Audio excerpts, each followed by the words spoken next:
ফ্রান্সের president Emmanuel ম্যাক্রোর মুখে প্রকাশ্যে চড় মেরেছেন তার স্ত্রী। মার্কিন সংবাদ মাধ্যম এপির এক প্রতিবেদনে এ তথ্য জানা গেছে।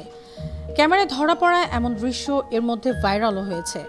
দক্ষিণ পূর্ব এশিয়া সফরের অংশ হিসেবে ফরাসি প্রেসিডেন্ট ইমানুয়েল ম্যাক্রো ও তার স্ত্রী ব্রিগিটি ম্যাক্রো সোমবার ভিয়েতনাম পৌঁছান।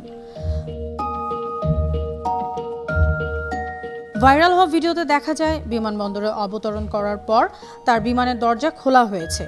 ওই সময় হঠাৎ করেই ম্যাক্রোর মুখে দুই হাত দিয়ে সজোরে ধাক্কা মারেন তার স্ত্রী ব্রিগিটি ম্যাক্রো। এতে কিছুটা বিব্রত হয়ে পড়েন প্রেসিডেন্ট ম্যাক্রো, তবে কয়েক মুহূর্তের মধ্যেই নিজেকে সামলে নেন তিনি। এরপর বাইরে অপেক্ষমান কর্মকর্তাদের উদ্দেশ্যে হাত নাড়েন ম্যাক্রো। তবে তার স্ত্রী ওই সময়ও বিমানের ভেতরে অবস্থান করছিলেন, এতে তার মুখের অভিব্যক্তি বোঝা যায়নি। এর কিছুক্ষণ পর এ দম্পতি বিমানের সিঁড়ি বেয়ে নিচে নেমে আসতে থাকেন, কিন্তু অন্যবারের মতো স্বামীর হাত ধরে আর নামেননি ব্রিগিটি।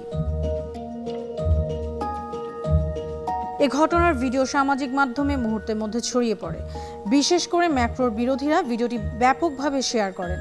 এছাড়া কিছু ছবিও ভাইরাল হয়। ম্যাক্রোর দপ্তর এসব ছবির সত্যতাকে প্রথমে উড়িয়ে দিয়েছিল। তারা বলেছিল এগুলো এডিট করা। তবে পরবর্তীতে জানা যায় ম্যাক্রোর স্ত্রী যে তাকে ধাক্কা মেরেছেন সেটি সত্যি তথ্য। পরবর্তীতে ম্যাক্রোর এক ঘনিষ্ঠ সহযোগী জানান, প্রেসিডেন্ট ও তার স্ত্রীর মধ্যে সাধারণ ঝগড়া হয়েছে, তবে এতে কেউ হতাহত হননি। তবে ম্যাক্রোর বহরে থাকা এক কর্মকর্তা জানিয়েছেন, প্রেসিডেন্ট ও তার স্ত্রী একে অপরের সঙ্গে মজা করছিলেন। আন্তর্জাতিক ডেস্ক, বানো টিভি।